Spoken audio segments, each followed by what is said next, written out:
Over 13,000 student died by in 2021 in India.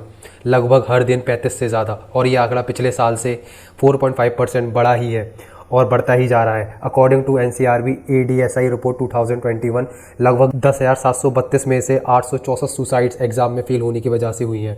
As पर ministry of education, 122 student from IIT, NIT, central universities and other central institute died by suicide over 2014 to 2021। Kota में suicide का सिलसिला बढ़ता ही जा रहा है, क्योंकि कोटा इंडिया का हब है जहां स्टूडेंट्स इंजीनियरिंग और मेडिकल एंट्रेंस की प्रिपरेशन के लिए आते हैं। आखिर ऐसा क्यों होता है कि एक बच्चा इतना बड़ा कदम उठा लेता है? आखिर कौन सी मजबूरी में वो ऐसा करने की सोच लेते हैं कि बस अब यही एक रास्ता बचा है? क्यों हम भी कभी कभार ऐसा सोचने लगते हैं? हम सबके मन में कभी ना कभी एक ख्याल आता ही है। इसके पीछे एक बड़ा रीज़न है डर। हम बहुत डरते हैं, बचपन से हमको डराया जाता है, कभी आंखें दिखाकर, कभी डांट कर और कभी मार कर। और वो शायद ज़रूरी भी है, क्योंकि जब हम बच्चे होते हैं तो हमें समझाना बहुत मुश्किल होता है, इसीलिए हमें डराया जाता है। बाबा ले जाएंगे अकेले बाहर गए तो, नहीं सोए तो गब्बर आ जाएगा। पर जैसे जैसे हम बड़े होते हैं ये डर भी बड़ा होता जाता है। हम डरते हैं एग्ज़ाम में अपने कम मार्क्स से। और मज़ेदार बात तो ये है कि हमें अपने मार्क्स से कोई दिक्कत नहीं है, दिक्कत तो हमें किसी और को बताने में है। पापा क्या बोलेंगे, दोस्त मजाक बनाएंगे, चूतिया है, बेवकूफ़ है, अकल कम है, बुद्धू है, भौंदू है, फेल हो गया। तो इस सब से उस बच्चे के मन पर, दिमाग पर क्या असर पड़ता है वो शायद हम सबको पता है, क्योंकि कभी ना कभी ये सबके साथ होता है। किसी के साथ स्कूल में, किसी के साथ कॉलेज में, किसी के साथ ट्यूशन में, जॉब में, घर में, दोस्तों में, रोड पर। फिर हमको बहुत गुस्सा आता है, हम फ्रस्ट्रेट महसूस करते हैं, लेकिन रुक कर देखते नहीं, सोचते नहीं। शायद हम भी तो ऐसा ही करते हैं किसी न किसी के साथ, अपने भाई बहन के साथ, दोस्त के साथ, पापा मम्मी के साथ। तो समझें इस बात को, किसी को डराने से ज़्यादा उसको सपोर्ट करो, और सपोर्ट नहीं कर सकते तो डराओ भी मत, कुछ बोलो ही मत। और हम डरते ही इसीलिए हैं क्योंकि हमारे पास हमारा कुछ है ही नहीं, सब दूसरों का दिया हुआ है। नाम किसी और ने दिया, पैदा किसी और ने किया, करियर की बात किसी और ने करी, इज्जत का ख्याल किसने दिया, किसने दिया। और हाँ, इज्जत बहुत ज़्यादा टेम्परेरी होती है। अच्छे काम करो, अच्छा सोचो, ये किसने बताया? किसी और ने।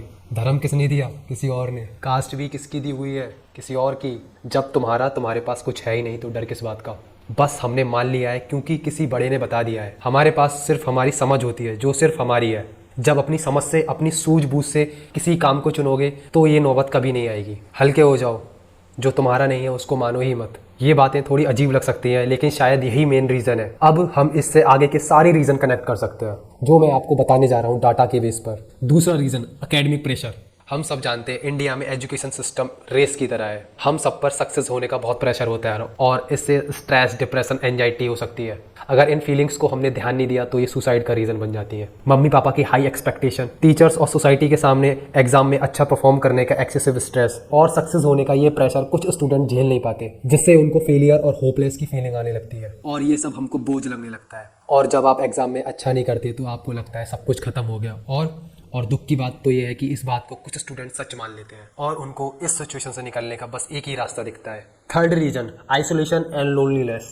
हम कभी ना कभी अपनी फैमिली और दोस्तों को छोड़कर उन एग्जाम में सिलेक्शन लेने के लिए एक नए शहर में कदम रखते हैं। यह किताबों के समुद्र में एक अकेले टापू पर होने जैसा है, और ऐसा हम अपने घर में, दोस्तों में रोजाना देखते हैं कि कोई ना कोई अपनी फैमिली को छोड़कर, दोस्तों को छोड़कर किसी एग्जाम को क्रैक करने के लिए बाहर जाता ही जाता है। उस स्टूडेंट को काफी डिफिकल्ट होता है उस अनजान कॉम्पिटिटिव एनवायरनमेंट में खुद को ढालना। Fourth reason, mental health. इस पहली का दूसरा बड़ा हिस्सा, depression, stress, anxiety are also risk factor for suicides. Mental health problems उन बादलों की तरह है जो धूप के दिनों में छा जाते हैं, और ये कंडीशन ज़्यादातर लोनलीनेस और लैक ऑफ सपोर्ट की वजह से क्रिएट होती है। लेकिन रुकिए, अभी और भी बहुत कुछ है। Bullying is another major problem in Indian schools. इससे बच्चों को डिप्रेशन, स्ट्रेस और एंजाइटी होती है। और क्या आपने कभी साइबर बुलिंग के बारे में सुना है? It's like a regular bullying, लेकिन ये ऑनलाइन होता है। घटिया कमेंट्स, परेशान करने वाले मैसेजेस, और ये आपके सोशल मीडिया फीड में ऐसे आते हैं मानो तूफान। और इस सब के चलते कुछ स्टूडेंट स्ट्रेस से निपटने के लिए शराब और सिगरेट जैसी चीज़ों को पीने लगते हैं, और ये बिल्कुल ऐसा है जैसे आसमान से गिरे और खजूर पर लटके। साथ ही इस उम्र में हम किसी न किसी की तरफ अट्रैक्शन फील करते हैं, जो कि बहुत आम है। रिश्ते खूबसूरत होते हैं, लेकिन रिश्ते कुछ तूफानी बादल भी ला सकते हैं। ब्रेकअप्स,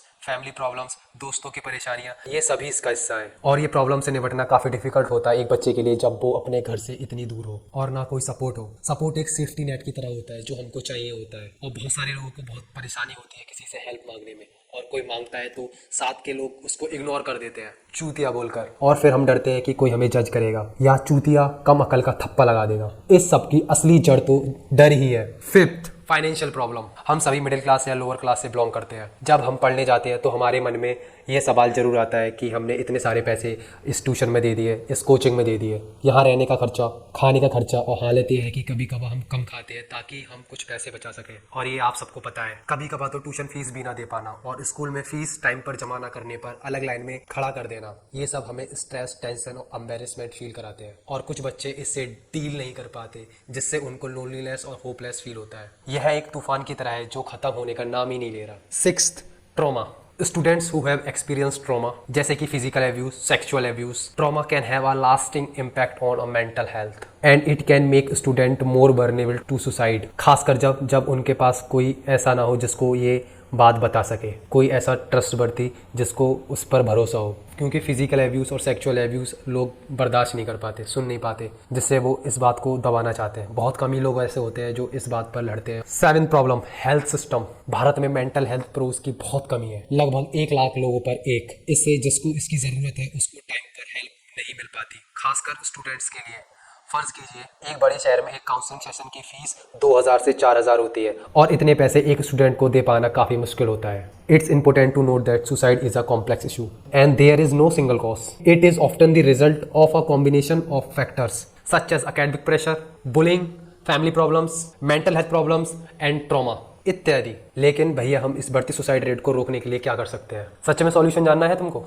जानना है तो मन में हाँ बोलो। तुम जो करियर के पीछे भाग रहे हो, पहले उस करियर का मतलब समझो, उस करियर शब्द का मतलब समझो, पैसे को समझो, डर को समझो, खुद को जानो, स्पिरिचुअलिटी को जानो। और ज्यादा नहीं, थोड़ा थोड़ा करोगे, अब करोगे तो काफी है। बाकी सब तो ऊपर ऊपर के सॉल्यूशन है, अंदर की बात तो यही है। अगर आपको वाकई में इन सब के बारे में जानना है तो ये कुछ बुक्स है, इनको बाय करके आप पढ़ सकते हैं। और बस यही तरीका नहीं है ये सब समझने का, आप अपनी ऑब्जर्वेशन पावर से खुद को ऑब्जर्व करके ये जान सकते हैं। लेकिन इस सब में काफ़ी टाइम जाता है, इसीलिए शुरुआत में आप इन बुक्स को पढ़ सकते हैं। लिंक डिस्क्रिप्शन में मिल जाएगी आपको। साथ में अपने दोस्तों, फैमिली में, भाई बहन, पेरेंट्स से थोड़ी काइंडनेस से बात करें, थोड़ी विनम्रता से बात करें, उनको नीचा ना दिखाएं, थोड़ा सपोर्ट करें। और ये सब नहीं कर सकते तो उसकी प्रॉब्लम ना बढ़ाएं, अपनी टांग ना लड़ाएं, किसी से एक्सपेक्ट ना करें, खुद पहले करें। और ऐसा भी नहीं है कि ये लोग या गवर्नमेंट इस पर काम नहीं कर रही है। मैं आपको कुछ डाटा दिखाता हूँ। हमें एक ऐसे प्लान की जरूरत है जिसमें बहुत सारी चीजें शामिल हों। स्कूल में काम करने के तरीके को बदलना, बेटर मेंटल हेल्थ हेल्प, लोगों को इस बारे में बताना और स्टूडेंट को उन चीजों को करने के लिए अधिक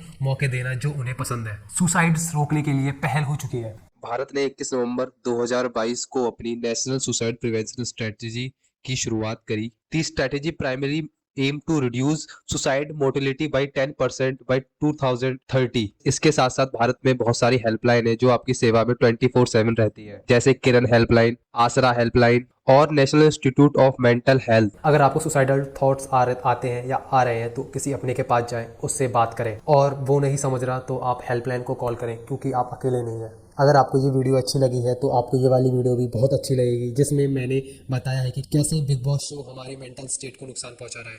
थैंक यू फॉर वॉचिंग।